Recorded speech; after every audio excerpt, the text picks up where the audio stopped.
나귀 새끼를 예수께로 끌고 와서 자기들의 겉옷을 그 위에 얹혀 놓음에 예수께서 타시니 많은 사람들은 자기들의 겉옷을 또 다른 이들은 들에서 벤 나뭇가지를 길에 펴며 앞에서 가고 뒤에서 따르는 자들이 소리 지르되 호산나 찬송하리로다.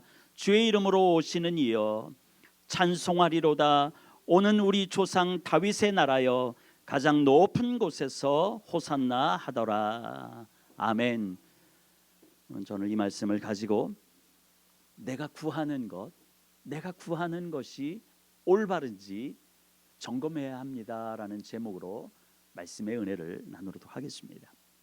우리 가운데 주어진 많은 일들이 있습니다. 아무리 작고 볼품없을지라도 우리는 오늘도 이 한 주간도 최선을 다하며 그렇게 살아가는 것이 바로 하나님을 위해서 위대한 일을 행하는 지름길임을 믿습니다. 하나님의 자녀된 오늘도 우리는 그냥 덤으로 살아가는 인생이라고 우리는 얘기할 수 있을 것입니다. 하나님께서 은혜로 덤으로 주는 인생이라고 하는 거죠. 보너스 인생이 바로 오늘 저와 여러분의 인생인 것입니다. 이미 우리는 죄로 인해서 죽었던 인생입니다.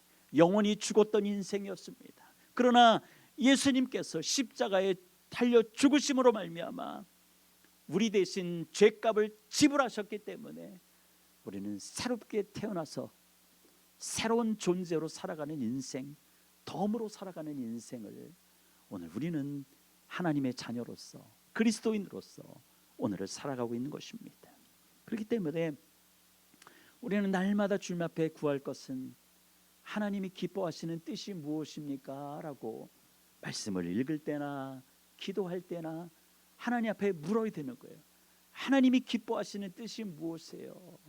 하나님의 뜻을 알고 싶어요. 이렇게 뜻을 알고자 우리는 간절히 기도하며 사모해야 되는 것입니다. 왜냐하면 뜻을 알아야, 그 마음을 알아야 우리가 그 기쁨으로 일평생 살아가지 않겠습니까? 오늘 읽은 말씀은 예수님이 이 땅에 오신 분명한 목적을 알지 못했기 때문에 그저 주님께서 지금까지 놀라운 기적들을 행하신 것을만 보고 그것만 의지했기 때문에 잘못된 기대를 하는 사람들의 모습을 우리는 만날 것입니다. 오늘은 종료주일입니다. 이 종료주일은 이제 예수님께서 본격적으로 십자가 고난을 당하시기 위해서 예루살렘에 그 들어가신 날을 위해 기념하는 기념절기가 종료주일입니다. 그러니까 종료주일은 고난주간이 시작되는 첫날이라고도 할 수 있을 것입니다. 예수님께서 예루살렘에 가까이 이르렀을 때 제자들에게 얘들아 마을에 가서 나귀 새끼를 끌고 오라고 예수님께서 갑자기 제자들에게 그렇게 요청을 합니다. 마가복음 11장 2절에 예수님께서 끌고 오라는 그 나귀 새끼는 아직 아무도 타보지 않은 나귀 새끼를 예수님께서 말씀하셨습니다. 아무도 타보지 않은 나귀 새끼라고 하는 것은 순결한 그 제물이다라고 하는 뜻도 있는 것입니다. 예수님은 이 나귀 새끼를 타고 예루살렘에 들어오셨다는 것은 이 땅에 인간의 몸을 입고 오신 목적대로 우리 죄 때문에, 나의 죄 때문에 우리 대신 순결한 희생 제물이 되어 주신다는 뜻을 우리에게 보여주는 것입니다. 또한 구약의 선지자 스가랴가 예언한 말씀을 이루는 말씀이기도 합니다. 예수님이 나귀 새끼를 타는 것은요, 스가랴 9장 9절의 말씀입니다. 시온에 따라 크게 기뻐할지어다, 예루살렘에 따라 즐거이 부를지어다. 보라, 내 왕이 네게 임하시나니 그는 공의로우시며 구원을 베푸시며 겸손하여서 나귀를 타시나니 나귀의 작은 것 곧 나귀 새끼니라. 500여 년 전 이 스가랴 선지자가 예언했던 그 예언의 말씀이 바로 예수님을 통해서 이루어지는 것을 보게 되는 것입니다. 마가복음 11장 7절에 이제 제자들은 나귀 새끼를 데려옵니다. 예수님의 말씀대로 그 나귀 새끼를 데려오자마자 곧바로 예수님이 타실 수 있도록 그 신속하게 그들의 겉옷을 그 나귀의 등에 올려놓았습니다. 그리고 예수님은 그 나귀 새끼를 타시죠. 이 제자들이 왜 이렇게 신속하게 나귀 새끼를 가져오자마자 그 나귀 새끼 등에 자기들의 겉옷을 올려놓았을 건가요? 예수님께서 예루살렘에 들어오시기 직전에 소경 바디메오를 만났고, 이 소경 바디메오의 그 입을 통해서 이 예수님이 바로 다윗의 자손으로 오실 메시아로 공개적으로 선포된 적이 있었습니다. 소경 바디메오, 그는 일평생 앞을 보지 못하며 불쌍하게 살았던, 구걸하며 살았던 인생이었습니다. 그런데 어느 날 나사렛 예수가 여러 병자들을 고치고 죽은 자도 살린다라는 그 소식을 이 소경 바디메오가 들었습니다. 그래서 이 소식을 들은 다음에 이 소경 바디메오 마음 가운데 한 가지 소원이 생겼습니다. 그것은 나사렛 예수님을 만나고 싶어하는 소원이 생겼습니다. 그 예수님을 만나면은 내 병도 고쳐줄 수 있다라고 하는 그 믿음이 이 소경 바디메오에게 생겼던 것입니다. 이제 어느 날 예수님이 자기 앞을 지나간다는 소문을 들었습니다. 웅성웅성 사람들이 떠드는 소리를 들었습니다. 이 소경 바디메오가 이 예수님 일생일 때 정말 가장 중요한 이 순간, 이 기회를 놓치면 평생 이렇게 살다가 죽을 것이라는 어떤 그런 절박한 심정이 있었던 것이죠. 그래서 그는 이 절박한 마음 때문에 다른 사람의 그 마음들을 신경 쓰지 않았습니다. 눈을 의식하지 않았습니다. 소리를 질러서 그 지나가신다는 그 예수님을 찾았습니다. 마가복음 10장 47절에 보니까 다윗의 자손 예수여 나를 불쌍히 여기소서. 다윗의 자손 예수여 나를 불쌍히 여겨 주십시오. 많은 사람들은 이 소경이 갑자기 그냥 소리 지르니까 조용히 하라고 막 꾸짖었겠죠. 그러나 이 바디메오는 자기 일생일 때 가장 중요한 날이기 때문에 그는 더욱 큰 소리로 그는 외쳤습니다. 다윗의 자손 예수여 나를 불쌍히 여기소서. 우리가 주님 앞에 설 때마다, 주님 앞에 기도할 때마다 하나님 나를 불쌍히 여겨주세요. 나를 불쌍히 여겨주세요. 아무도 내 육신의 병들, 내 마음의 병들을 고칠 수 없는데 오직 주님만이 고칠 수 있습니다. 주여 나를 불쌍히 여겨주세요. 여러분들이 기도할 때마다 하나님 나의 육신, 내 병든 육신, 내 남편, 내 아내, 내 자녀들 불쌍히 여겨주세요. 우리가 그렇게 기도해야 될 줄로 믿습니다. 이 믿음, 그 절박한 믿음, 예수님을 만나지 않으면 나는 평생 이렇게 살겠다라고 하는 그 처절한 마음으로 그가 주님 앞에 믿음으로 나갔을 때 그 믿음이 그를 새롭게 태어나는 역사들을 경험하는 것을 보게 됩니다.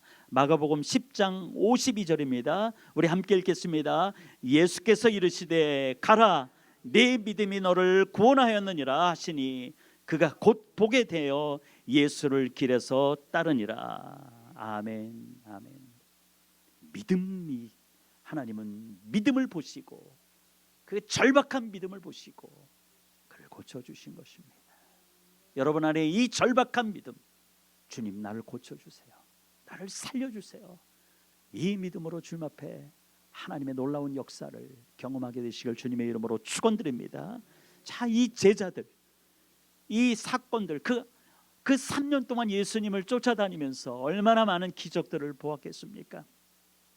얼마나 많은 주옥 같은 주님의 말씀을 들었겠습니까?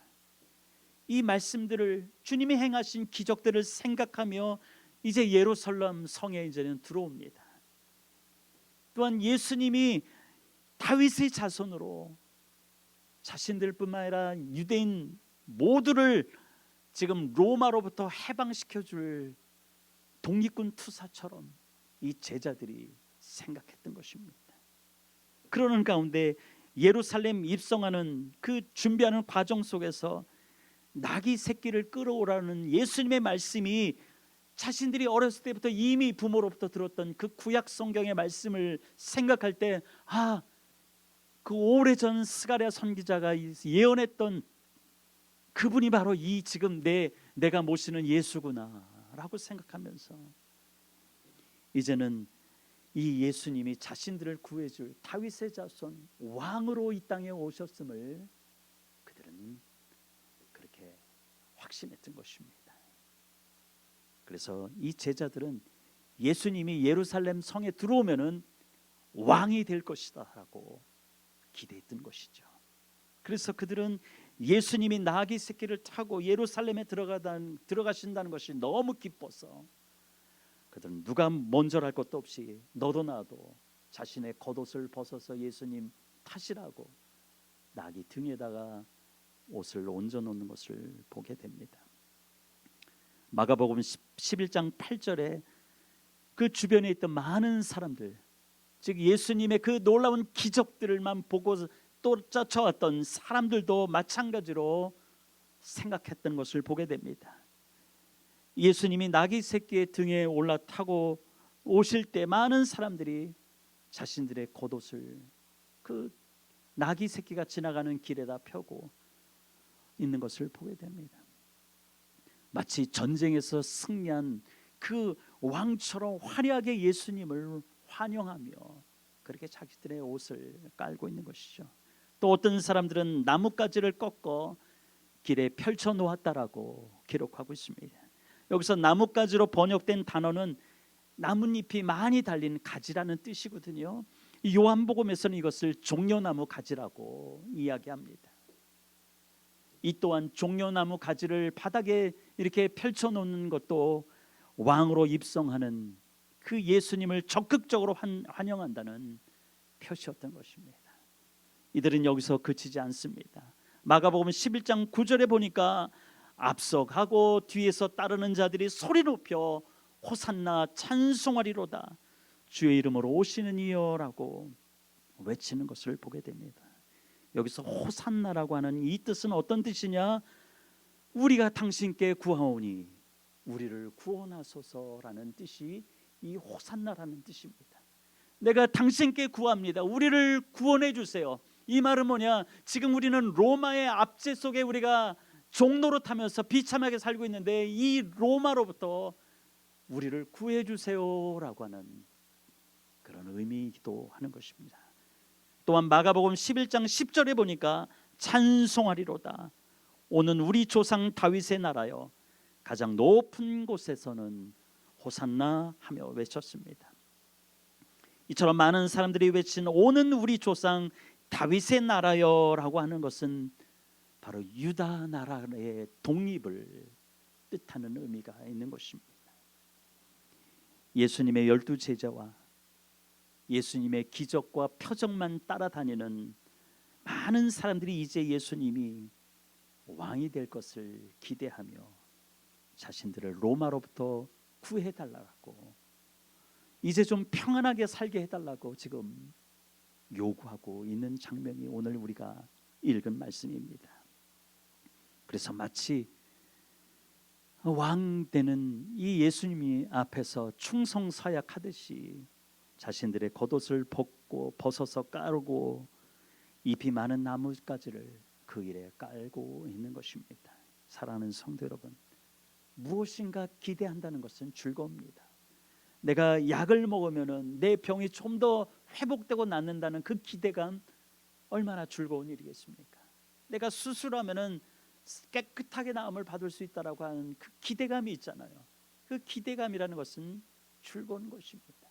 우리가 주님 앞에 엎드려서 무엇인가 기도할 때, 내 소원을 알할 때 그 기대감으로 우리가 기도를 하지 않습니까? 그러나 이 기대감이 올바르지 못할 때는 그것이 때로는 집착이 되는 것이고, 우리가 집착하면 인생은 망하는 인생길로 가게 되는 것을 보게 됩니다. 오늘 본문에 나오는 사람들의 그 열렬한 환영식은 예수님이 이 땅에 오신 목적과는 전혀 다른, 아무런 관계가 없는 세속적인 기대에서 나온 행동들이었던 것입니다. 그러다 보니까 사람들, 이렇게 주님을 열렬하게 환영했던 이 사람들의 마음이 어떻게 변해가는지를 성경은 우리에게 알려줍니다. 이 잘못된 기대에서 예수님의 오심을 환영했기 때문에 불과 일주일도 못 돼서 그 중에 많은 사람들이 마가복음 15장 13절에 보니까 예수님을 십자가에 못 박으라고 소리 지르는 폭도들로 단 일주일 만에 변해가는 것을 보게 됩니다. 예수님을 따랐던 수제자 베드로는 예수님을 모른다라고 부인하고 심지어 예수님을 저주까지 했다라고 성경은 기록하고 있습니다. 잘못된 기대로 주님을 따르는 자들의 결과가 그런 것입니다. 그런데 맥없이 예수님을 그저 왕으로 이렇게 생각하고 예수님이 예루살렘에 들어오면은 그동안 행했던 모든 기적들, 이 기적들을 다 발휘하셔서 그 로마 군대를 완전히 박살내고 자신의 나라가 독립될 것이라는 그 기대감으로 예수님을 환영했잖아요. 근데 예수님을 보니까 맥없이 사람들한테 붙잡혀 한 번도 힘 못 쓰고 끌려다니는 그 모습을 보니까 그 기대감이 한순간에 다 무너진 것이죠. 기대감이 무너지니까 불평이 생기고 마음에 분노로 변해가는 것을 보게 됩니다. 예수님이 이 땅에 오신 것, 오늘 저와 여러분들을 찾아오신 것, 그것은 우리의 정치적인 리더가 되기 위해서 이 땅에 오신 것이 아닙니다. 그리고 예수님을 따라다니는 사람들을 부자로 만들어서 먹고 싶은 거, 입고 싶은 거, 타고 싶은 거 다 주겠다라는 그 약속으로 주님이 저와 여러분들을 찾아오신 것이 아닙니다. 예수님께서는 자신이 이 땅에 오신 것, 저와 여러분들을 찾아오신 것은 바로 잃어버렸던 자를 찾아서 내가 구원해내겠다라고, 그 죄의 속박에서 죄의 종처럼 마귀의 자식처럼 살아가는 그들을 살려내겠다라고 하는 그 마음으로 주님이 이 땅에 오셨다라고 말씀하십니다.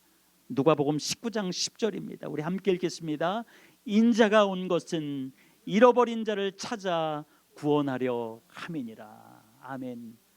저와 여러분들을 찾아오신 것은 예수 믿으면 너는 부자가 될 거야, 잘 될 거야, 뭐든지 잘 될 거야, 그것을 위해서 예수님이 오신 게 아니라 예수님이 여러분을 찾아오셔서 지금 여러분이 이 예배당에 주일날 와서 예배를 드리는 이 모습을 위해서 예수님이 죄로부터 구원해 주시고 천국을 향하여 소망하며 살도록 저와 여러분들을 불러주셨다는 것입니다.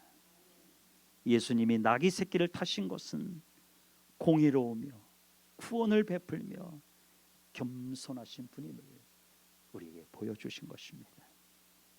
예수님이 성취하실 나라는 많은 사람들과 제자들이 기대했던 것과는 달리 죄와 사망에서 해방시킬 하나님 백성의 나라를 위해서 이 땅에 오신 것입니다. 사랑하는 성도 여러분, 우리가 이제 한 주간 동안 고난 주간을 우리가 맞이합니다. 고난 주간 동안 여러분이 묵상하는 성경 묵상도 거기 고난 주간에 맞춰서 여러분들이 내일부터 말씀을 묵상하실 것입니다. 이 고난 주간을 맞이하면서 내가 주님 앞에 기대하고 소원을 아뢰는 그런 모든 것들이 내가 올바른 것인지를 우리는 점검해야 됩니다. 올바르지 않을 때 우리는 어느 순간 한순간에 우리는 무너져서 주님을 배반하고 불평하며 분노하며 살아갈 수도 있는 것입니다. 바른 것을 기대해야, 우리가 말씀을 붙잡고 바른 것을 우리가 기대해야 거기에 하나님께서는 응답해 주시는 것입니다. 이 한 주간 우리가 고난 주간을 보내시면서 주님이 나에게 오신 이유를 내가 다시 한번 깨달아서 나 같은 죄인까지도 구원해 주신 그 예수님께 감사하는 시간이 되시기를 주님의 이름으로 축원드립니다.